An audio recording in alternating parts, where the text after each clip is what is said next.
Good morning, Philippines! Good morning everything. So ngayon guys, it's almost 8 o'clock umaga.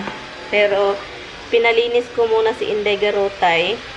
And then yung ginawa ko is yung office ni Tami, ginawa niyang dampo. Parang kung saan niya nilalagay yung mga, iwan ko, basta ginawa niyang ganito. So ngayon, ang gagawin ko is anuhin ko sila kung alin yung para dito sa office, alin yung para sa basement, and alin yung basura. So yun yung gagawin ko guys, kasi nakakahiya, ginoo ko itong asawa ko talaga. So anyway, yung gusto ko maging office talaga ito, and then may ano siya, cabinet, pero ang grabe. Anyway, so yun lang yung gagawin ko guys. Ano ko lang siya, may basura na tayo doon. Mga papel na dapat kong tignan. Ganun lang yun. And then, yun lang. You know, office ni Tami. Lalaki kasi. So, ina-expect ko na hindi siya malinis. Hindi siya malinis. Ina-expect ko. Pero hindi ganito. Wala pang gamit. Ayaw kong maging ganito habang wala pang ano. Gusto ko, meron na siyang gamit. And then, i-close niya nung door. Kung anong gagawin niya. Yung meron na siyang lalagyan ng mga internet, TV, laptop niya, yung meron na. Meron siyang Elvis doon na frame ba. Ilagay ko yan dito, ihahang ko yan kasi Elvis paborito niya. So, marami siyang gustong ilagay dito na yung mga gusto niyang ihang. Andun sa attic yung iba. Pero for now, linisin ko muna dito guys, as in talaga. Hindi siya nakarating kagabi pala guys, as in Garotay oh. Hindi siya nakarating kagabi kasi babalik daw yung kapatid niya. Come here. You can come over here.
Guys, kinuha ko na yung kama, labhan ko yon. Ito na yung bed, foam niya. So, i-transfer natin yan ilagay ko lang yan sa bedroom sa taas. Doon natin yan ilagay. Hubs is very unhappy. Kasi, gustong-gusto niya itong kama. Pero dalhin natin sa taas para magamit niya doon. Magamit talaga yung pusa. Tignan nyo guys. Ang kalat, 'di ba? At least alam ko na kung ano sila. Kung alin yung sa taas, kung alin yung i-keep dito, 'di ba? Ito yung ayaw ko. So nanonood din ako ng Rafi Tulfo. Pero bago 'yan, tapusin ko lang po ito kasi gusto kong umalis ngayong araw, or else kapag hindi ako makaalis bukas na lang. Grabe. Nakayanan ko yung kama. Wala na, ando na sa taas. Yung kama at saka yung bed, frame. Frame ba yun? Yung lalagyan ng kama. At saka yung kama. At saka yung wood na pinaka-bottom sa foam. Kinaya ko sa hagdanan, sabi ko, patay. Grabe. So ngayon, i-assemble ko yun. Pagtapos na ako dito sa baba. Kasi kapag andito yung asawa ko guys, and then lilinis ko to, matagalan ako. Kasi nakatingin yun kung anong ginawa ko. Pinapaningot ako ng maraming singot. Oh goodness. Napagod lang talaga ako sa bed. Yun yung pinakamabigat. Nanonood din ako ng mga news, guys. Alam nyo, guys, ang ingay na dito sa Amerika, ang daming namamatay sa plus na mamamatay sa shooting. Kasi ang dami yung maingay na mga state na sobrang may riot, ganun. Na ano kaya napabili si Tami ng baril ka dahil doon, guys. Kasi yung election ngayon, so presidential election, ang ingay, guys, grabe. As in, ito yung pinaka-ano talaga dito na election talaga. And yun, so sobrang ingay. And kaya si Tami, hindi ako nagtubig sa ano ba, ang init pa naman. So, kaya si Tami napabili ng ano kasi. Yun, ang ano ko, I think yung ano dito is intentional itong, yun lang yung sa akin ha, ano ko to guys, opinion ko to. Yun, i-ano ko lang parang, ano ko ba, isip-isip. Parang pinaplano ito na iba to sa presidente, and then magka-virus, maraming magkasakit, iba to na naman sa presidente, and then kung sino yung may katungkulan, ganon, and then walang alam nila na election this November.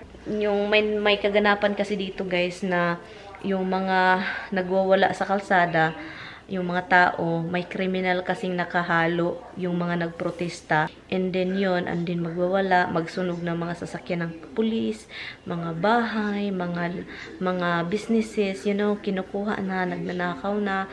And then kapag pumunta sila sa mga bahay-bahay, and then kailangan mong protektahan sarili mo, ikaw pa yung kakasuhan. So yun yung naano ko, kaya si Tami, ganun yung naano niya. I don't know kung naririnig niyo yung balita, pero yung taga dito alam na alam yung mga balita. Kung sino man yung magprotekta sa property or sa bahay mo or sarili mo, protektahan mo, ikaw pa yung kakasuhan nila kasi ikaw yung nagpakita ng baril. So kung may babaril sa iyo sa property mo, wala kang gagawa, gaganon ka na lang, barilin mo ako. So yun, pero sa amin dito wala naman, pero hindi natin alam kasi hindi na, parang takot si Tami. Pero ako, okay lang naman. Sabi ko, may kutsilyo naman tayo, di ba? Kaya na natin yan.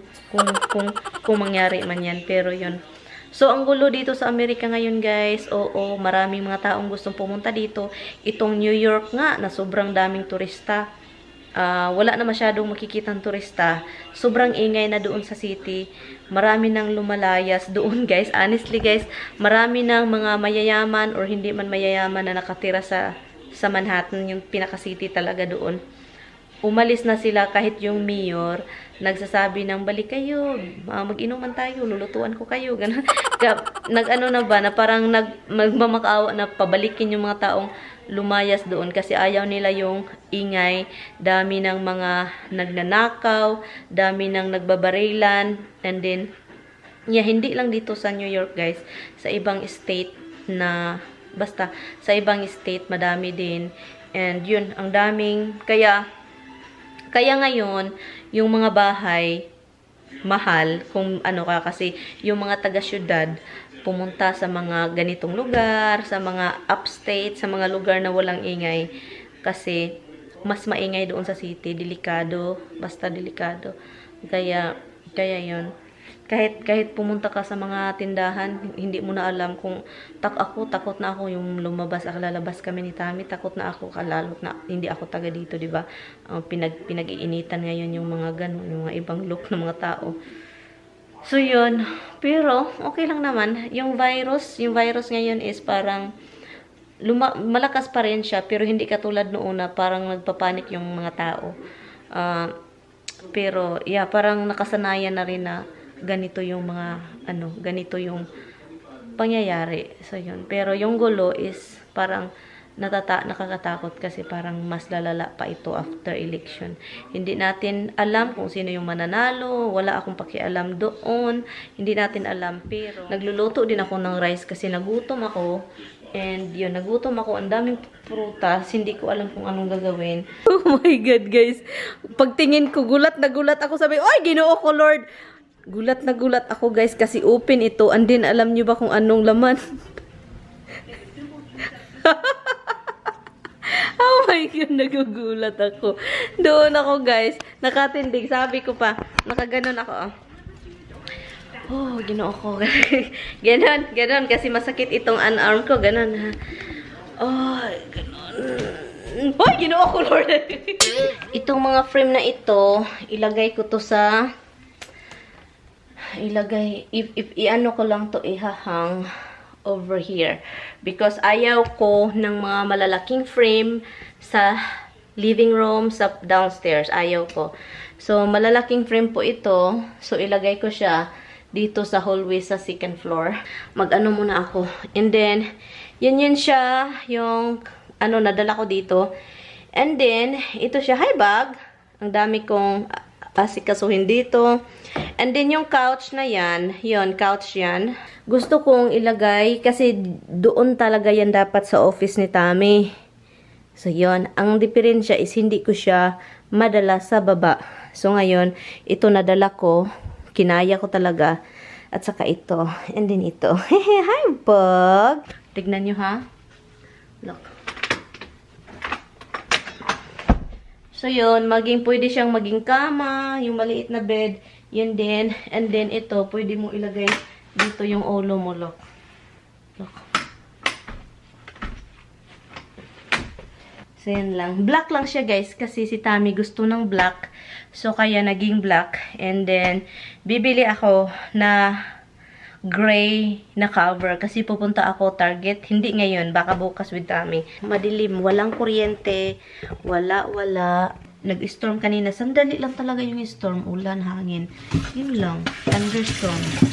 Yun lang siya. And then, pagkatapos yan, wala. Nawala yung kuryente. Yung bird ba? Knocking again. Oh my God. This bird is knocking again. Oh my God. Oh my God. Every time.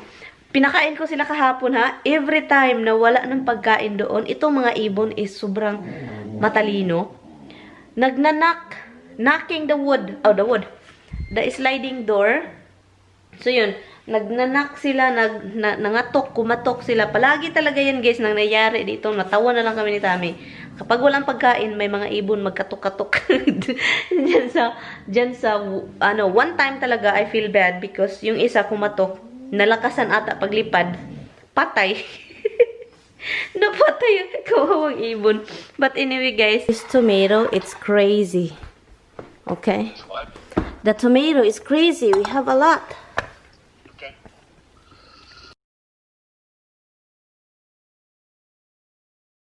Hello guys, this is what happened, guys. There's still no electric. But look what happened to me. What happened to this? A bunch of tomato. My goodness.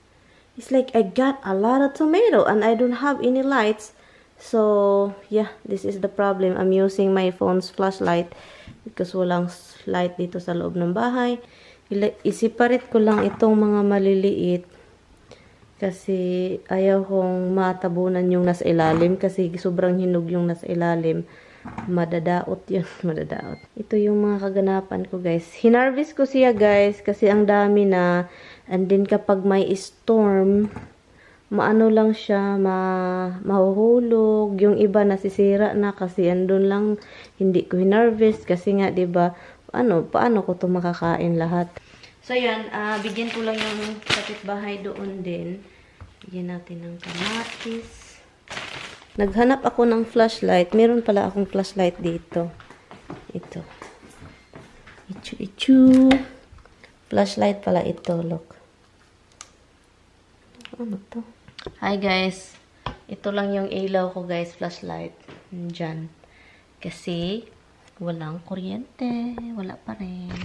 At kakain ako bago talagang mag-totally dark. Habang maano pa sa labas, parang may ano pa ba?